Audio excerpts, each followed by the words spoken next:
Hey, how's it going? So, I'm feeling a little better than yesterday.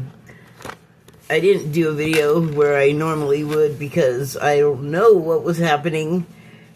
I went out with a friend, or she took me to a doctor's appointment, and she was complaining about the allergies being really powerful, and she was, her eyes were tearing like continuously, and her nose just was running like a faucet. And we're both from California, and I had a little bit of like grass allergy, but I had to be where it was actually growing, so I didn't have to experience it much, like where I lived. And so I think she had a similar thing, and then we both ended up moving here like independently and met each other after the fact here. And I don't think she had allergy problems in California either, but here in the Pacific Northwest, there's a lot more stuff growing, and like I have not even been outside today. There's an open window in the house, but I guess I had the door open for a while. It doesn't matter. The point is, my eyes feel like there's powder sprinkled on them, and that's the pollen. And then sometimes something will happen where, like you'll see a bush come into contact with somebody or something, and little clouds float off of it, and that's the pollen. So, and I've seen like it is strong sometimes. It's very powerful. And so I could be having other allergic symptoms to that, but I'm also allergic to my cat. But here's a weird thing. In July, last summer, I got COVID. I was over it finally by like the beginning of September. It seemed like it just went on and on and on. And then finally it was like, okay, I don't have it anymore. I was able to be healthy for about a week, like maybe 7 days, before I caught a cold, pretty severe one, or just sorry, I'm going somewhere with this, but I caught a cold, and it was from the caregiver I had at the time, I guess. But I don't see that many people, but the caregivers see other people for their job, and then they have their families, and then their families, the kids go to school and whatever, and the other people like have a social life more than I do, I'll put it that way. And so I just feel like it got brought in, or it could have been when I went out shopping. But I'm usually much lower than everybody else because I'm in a wheelchair or some kind of device, and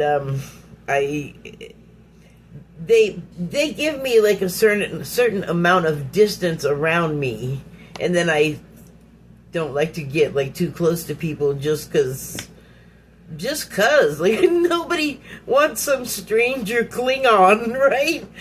So doesn't mean though in a public place that I couldn't have gotten it. So I don't know, but anyway, got that. And it was like, God, I really have to have all of this kind of the same symptoms again, apparently. So then that went away, and then I had about two good weeks, and then I got another cold from another caregiver came in. So I'm assuming so did this other new, more severe cold, and it was, the COVID was like pretty bad, but I guess not as bad as COVIDs go. I think it was pretty mild by that metric, but whatever I had next, this second upper respiratory issue, was, I don't know, it kind of kicked my butt for a couple of weeks.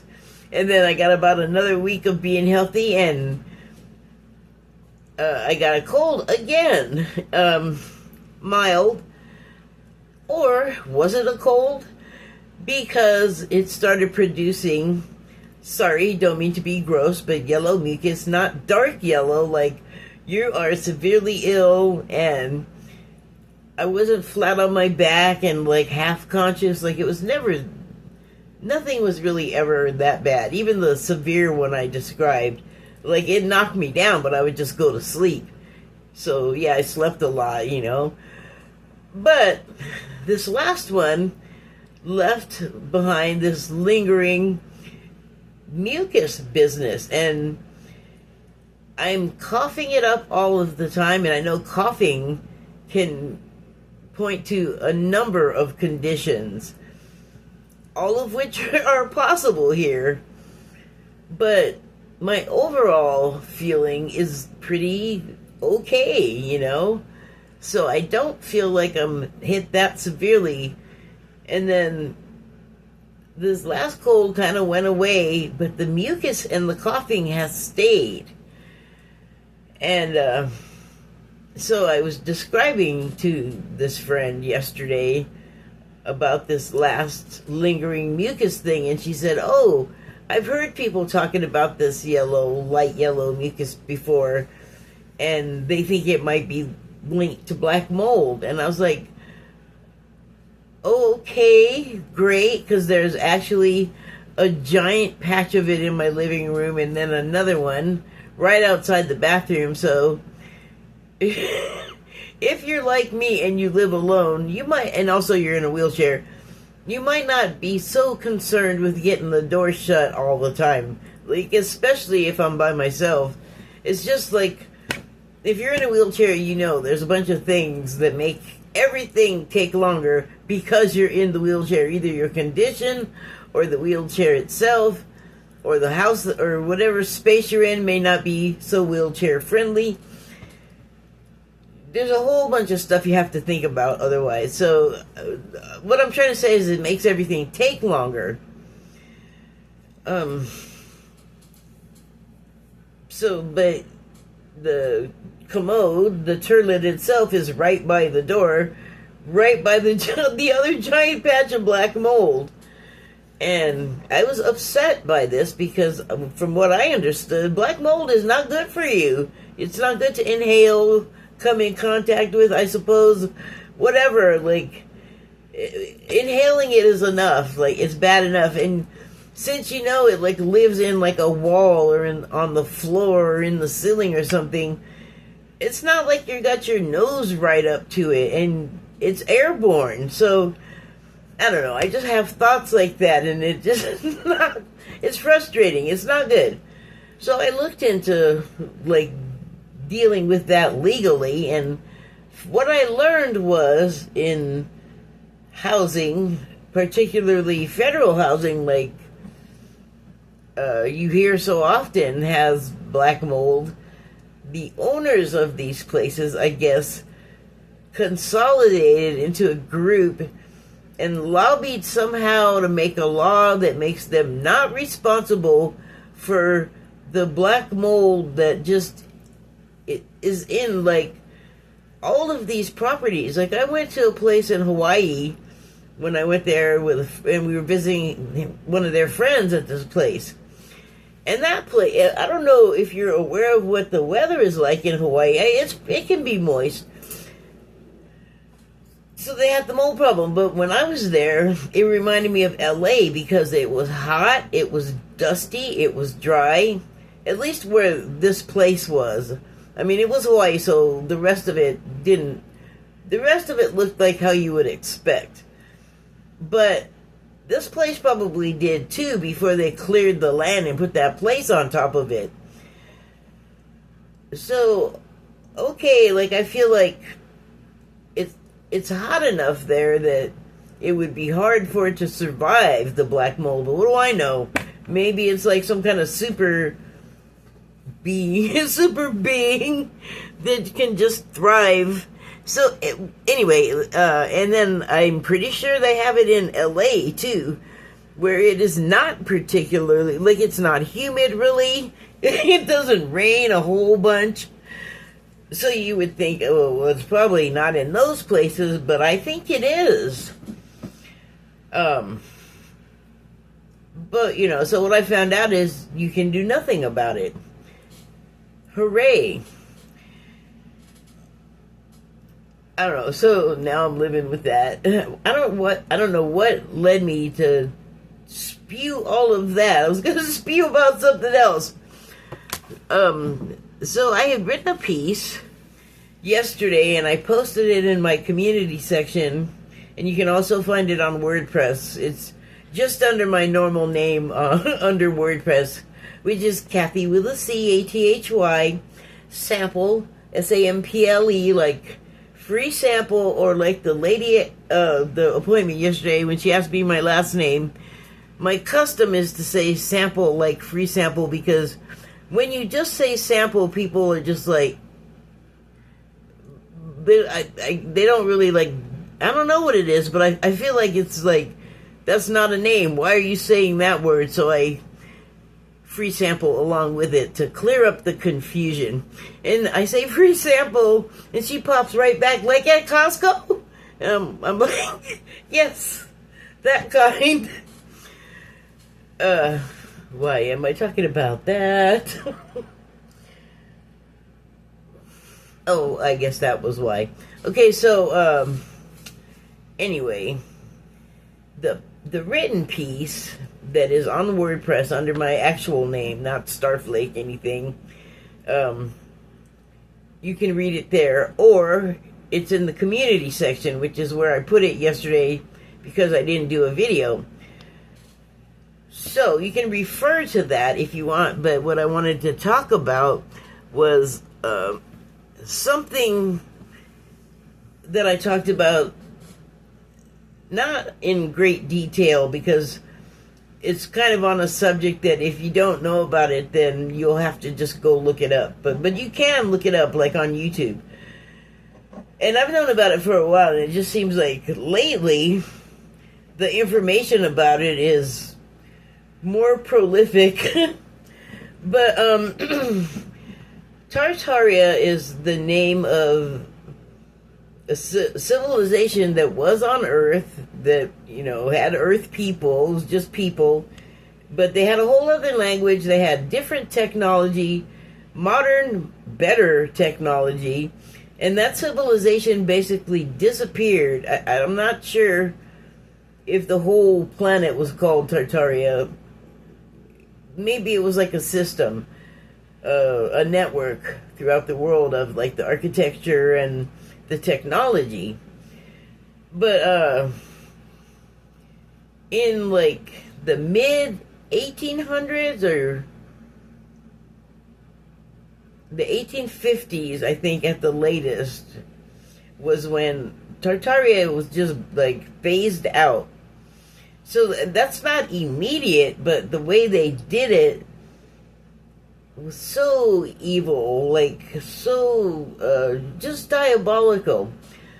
So there was this whole society of people, and I guess other people too that were not like Tartarians. This is why it's so confusing, but because the information about it has literally been buried.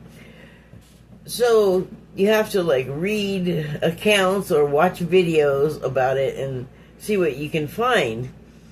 And little tendrils of information do survive. Like, if you've watched ghost shows, I've watched at least 3 different ones that have gone to sanitariums, and there's one that, oh shoot, I can't remember the name of it, but I know that there was a documentary in there, like in the 70s, and that's what got it shut down. And I know on like a couple of the shows, a guy that worked there when it was open came and revisited and talked about the place and how the conditions were so bad, unsanitary, I think overcrowded, and not enough staff, and not enough good staff that didn't bother or molest or assault the patients. Or, even some of the medical staff, sometimes, we all know, are, they're human too, so they can go bad too, and like use what they know in the worst imaginable ways. And this is what like the people run into at the ghost shows, like the people that were there that were terrible, like I guess their energy lingered in the building. So but you know, like I said, this guy would come and he had worked there, and then there was a woman that was a nurse on one of the shows that came back, or maybe she was on a couple of them. uh and she described the conditions. And so one of the ghosts that has been seen in this place by multiple groups is extremely tall and is described as shy, and then when they found out who the living person was, they had the same characteristics, like quiet and shy and non-threatening and whatever.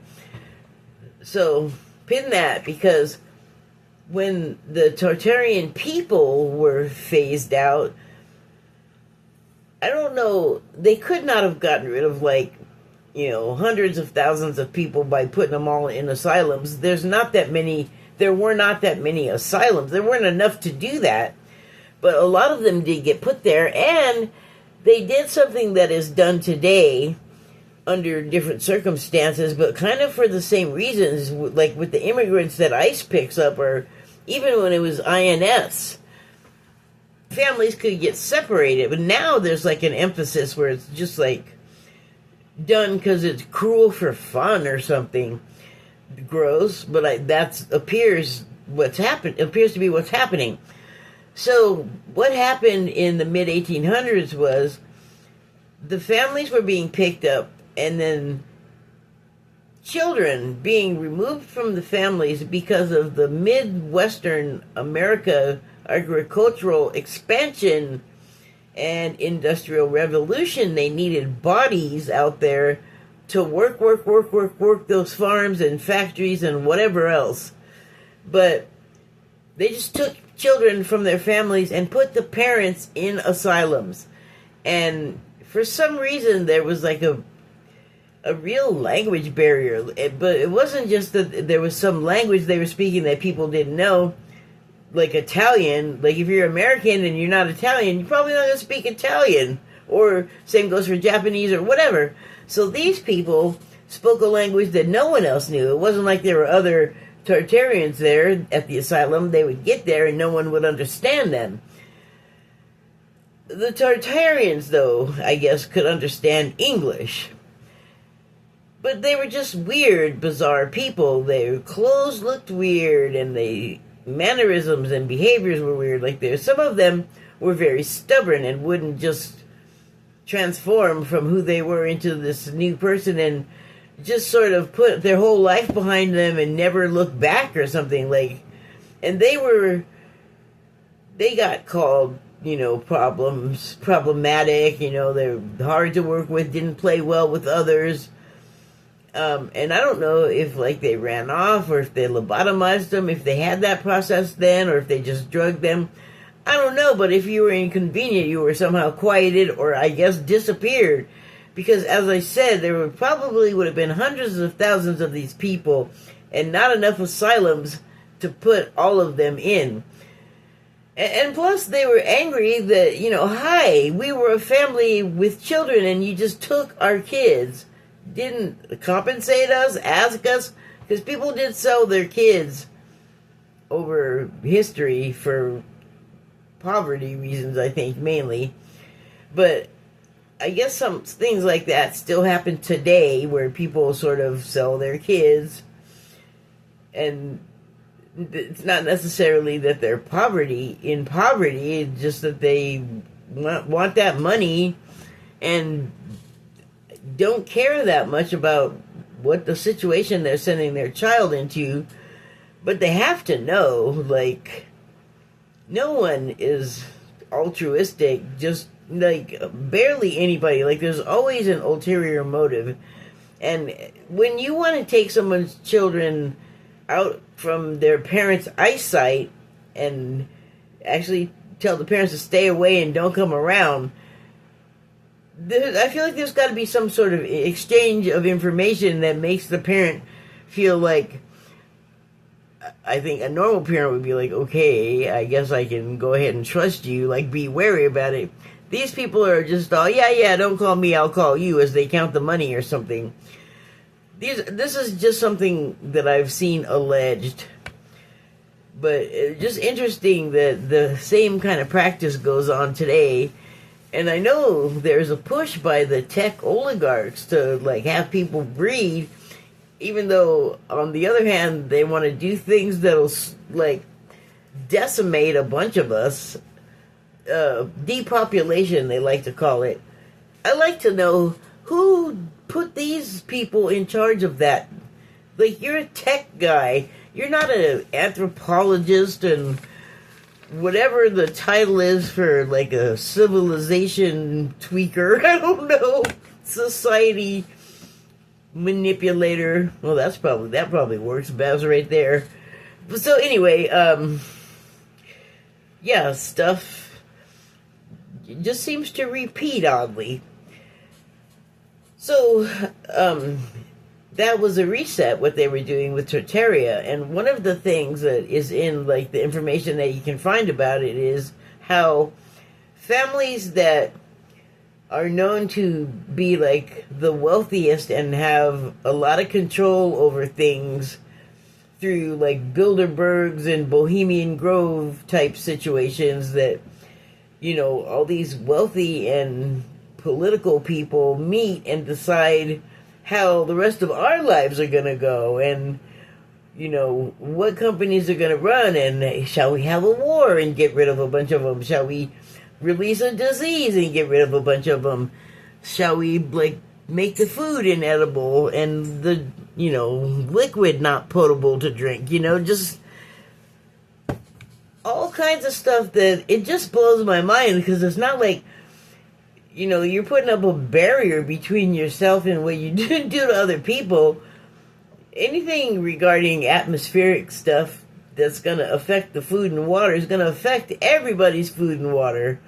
Like, there's not going to be an escape. Like, I don't think that they have any fewer plastic particles inside of their brains and bodies than the rest of us do.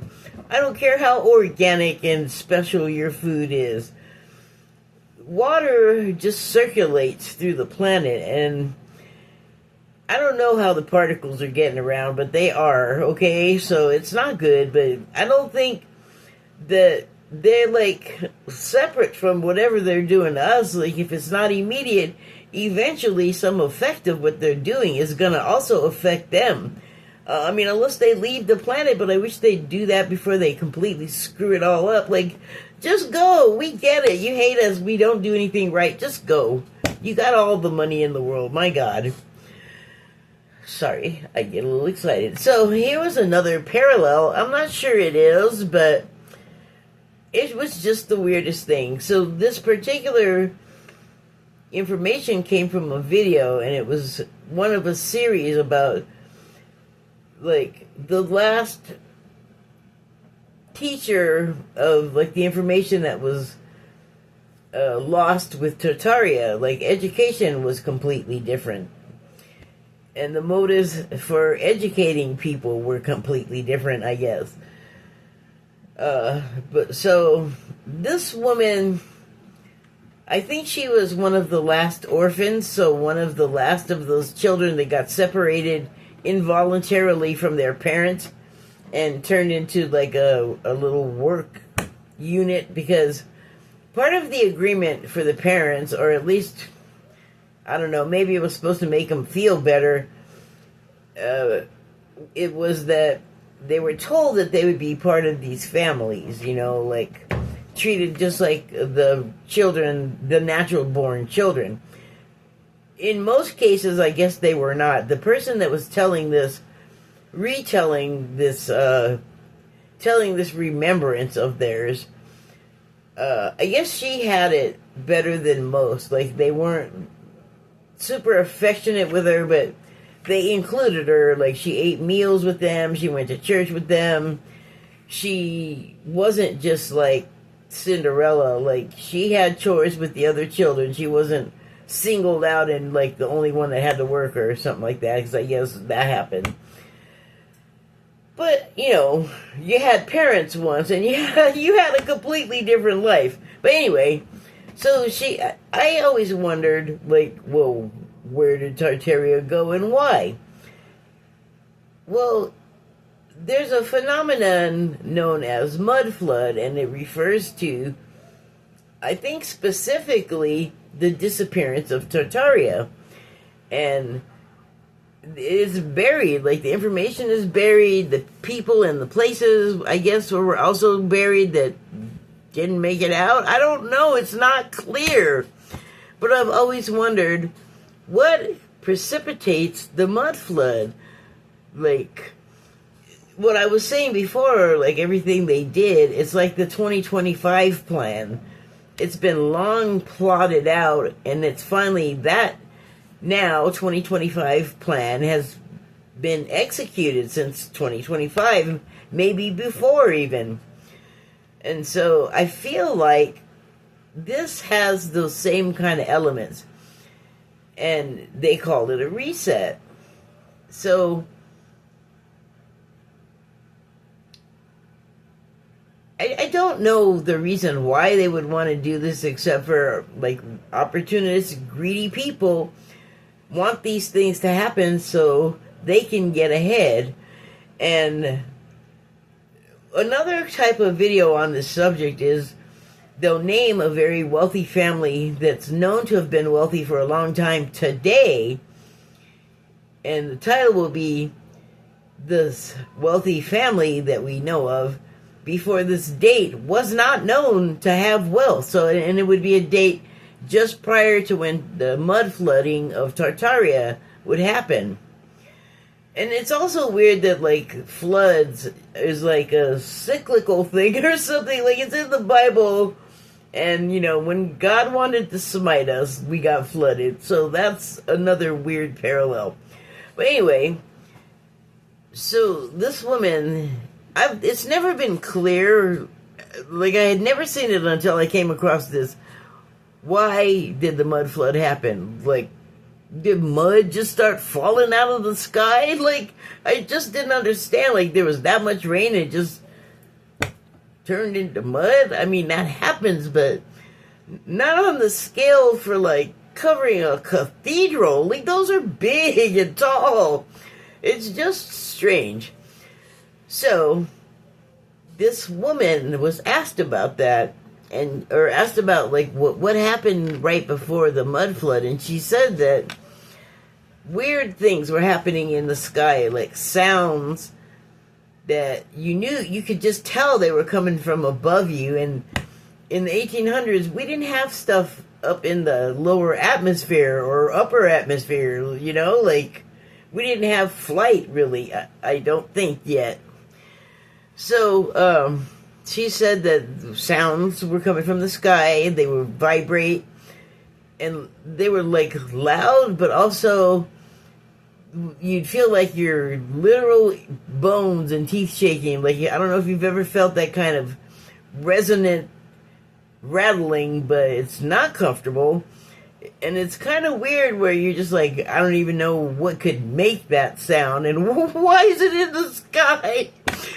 So, I guess that went on for a while, and she didn't say whether there was talk about it, like who was discussing, and any explanations or asking questions, and she just didn't even talk about that.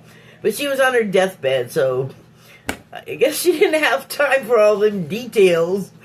But, she said, so that happened with the noises and the vibrations for a while, and I guess they just kind of got used to it or whatever.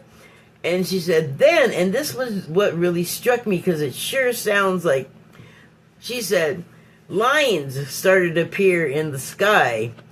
And I'm like, lines? And I'm like, really? What kind of lines? And she said it looked like clouds, but it wasn't clouds. It looked more like a grid, I guess is the type of, I don't know if grid was the word she used exactly. I don't know why it's coming to me. Like, she may not have said that actual word, but that's what she meant. Oh, I think she said crisscross pattern, the lines made. And what does that sound like? Does that sound like fucking chemtrails? Excuse my language, but doesn't that sound like chemtrails? So, she said it took, like, those, you know, a little bit at first, and then you got, like, the cross-hatching in the sky, right? And then also the sounds of, like, machinery or something out of sight where you can't see, but you know it's above you, and you know it's what was rattling your teeth. And she said it was like all this noise, and then the rocks. Basically, it sounded like what she said was that the rocks liquefied into mud. So I know it does not sound crazy, but there's some level of foundation in like doubted historical stuff. And like, how did that one little guy in Florida build a whole castle and whatever out of rocks and coral when he was just in there working by himself?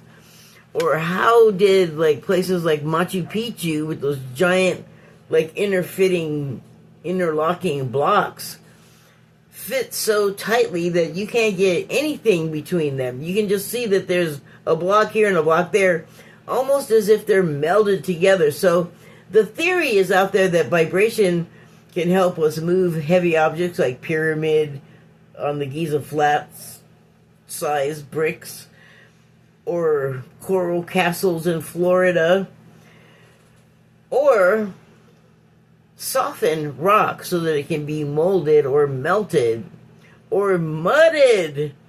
So that is all I wanted to talk about.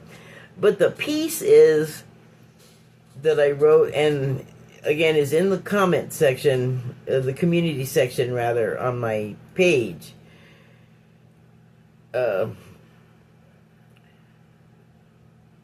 That Tartaria, if that's where we're headed, if that's the kind of reset that we're headed for, then I'm like, can we divert the flood? Like, can we make that not happen so we don't lose people and technology? And the reason why it was so easy to forget was because once they started like getting rid of people, when the people passed on, there was no one to still tell those stories, right? And then whole generations grew up after with like weird things that I have never seen before. Like, I'm thinking this might be in Europe or on the West Coast where stuff, or the East Coast where stuff is older. But places where there's a basement and there's a window that, why would there be a window there? You're in the basement. Because it's alleged to be a remnant of a mud flood. And like I said, it just buried whole places. And so, can we like divert that flood to not even elsewhere, to like, let's not do that. And I'm hoping that, you know, we have access to a lot more information, I think, these days, a lot more easily than the 1800s, although I could be wrong, because I don't know, they didn't have computer technology and I don't know that they didn't have computer technology in Tartaria. Say that 3 times fast. So, that's interesting. Let me be a crazy conspiracy theorist about that, if that's what we got heading our way. But if you read my piece, you'll get the idea that I got, that I tried to convey, which is that the wealthy people really, they barely tolerated us, I think, in the first place. And they've gotten more and more open with their contempt for us. And the Epstein files have revealed some interesting things about that contempt. Like, they have no problem enslaving people, allegedly. They have no problem keeping people as various type of slave, allegedly. They also think it's fun to hunt like some blacks on Little St. James Island, allegedly, with like actual live ammunition and guns, but yeah, this is what I've seen people that have shown it in the Epstein files, like shown what they're talking about, shown the file, regarding this allegation. So please don't bring it to me. This is opinion commentary. So here's the thing, though. That sounds all terrible and dismal. The kind of reset I don't want to, I don't know why I'm saying I don't want to do it again, but I don't want to do it again. I don't want it to happen again. But at the same time, there is another type of reset that's also taking place that's less visible. And people have a lot harder time, I think, believing that it's a thing that's happening. But it is that there is a different type of reset that's underway at the same time. And that is the one being conducted by, like, the angelic realm and the sky nations and the interdimensional people that are all part of creation, right? And so things are so, like, awful seeming here on planet Earth right now and in the United States, and unfortunately the United States holds some responsibility for a lot of it. And Americans and people that come here from other places are not getting treated very well. Rights and services are being removed from us without our consent, the American public. Also, like I said, if you come here as a visitor, it's a real crapshoot. Are you going to get treated well? Are you going to get treated like a criminal? Because that happens now. That's a thing now.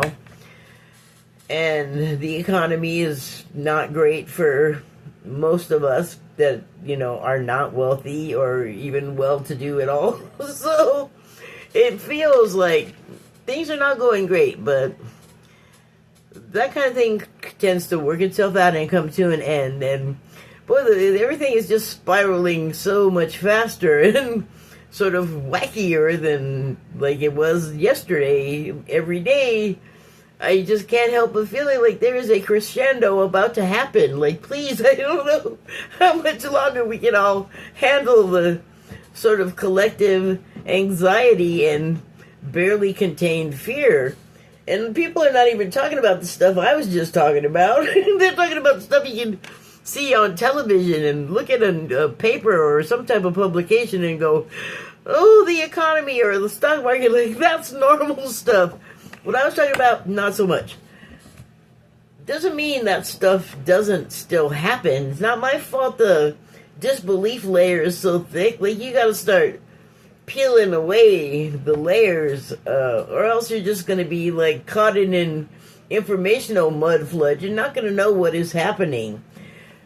But I'm not like the one to say go do that. That's up to the viewer. That's up to the person receiving the information.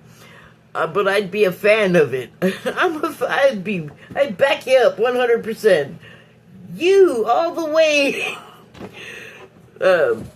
So there's a financial reset in the works that's going to be a lot different from what we're used to in the United States. And also, I think it's a global thing.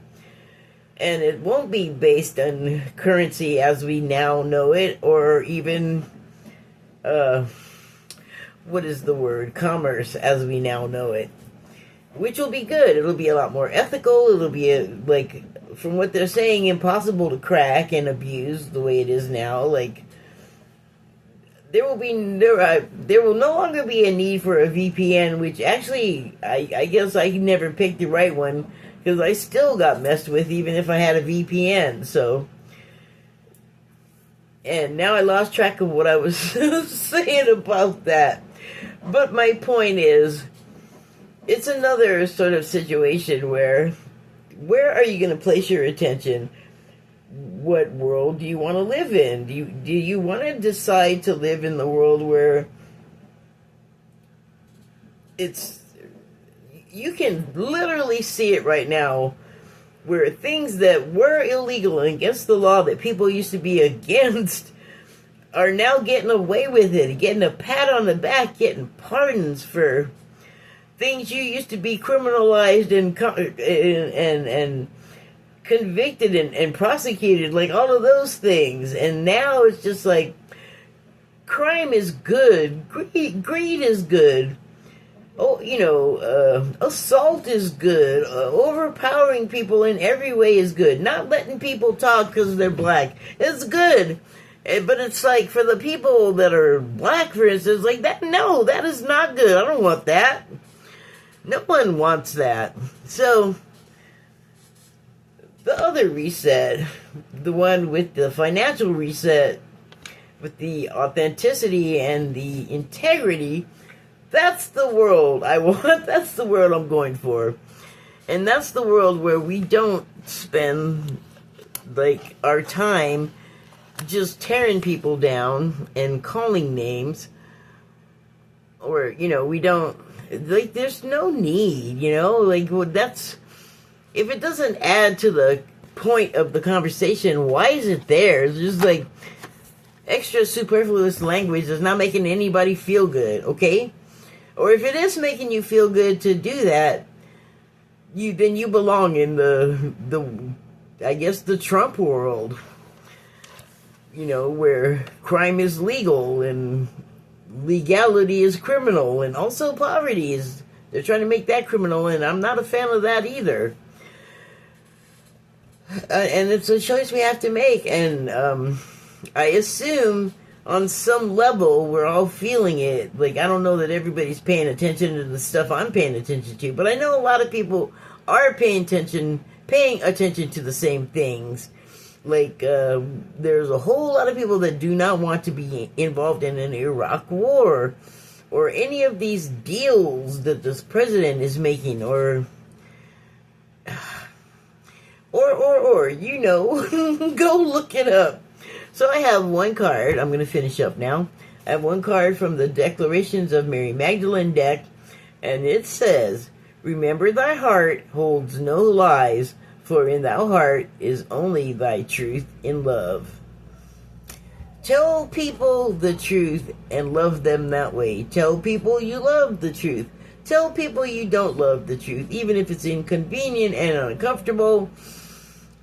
If you do the other thing where you're dishonest and you're telling fibs and white lies, I feel like those escalate, because when you think you can get away with that, hey, maybe I can get away with more, and like, that belongs over there. So, in my opinion, it belongs over there.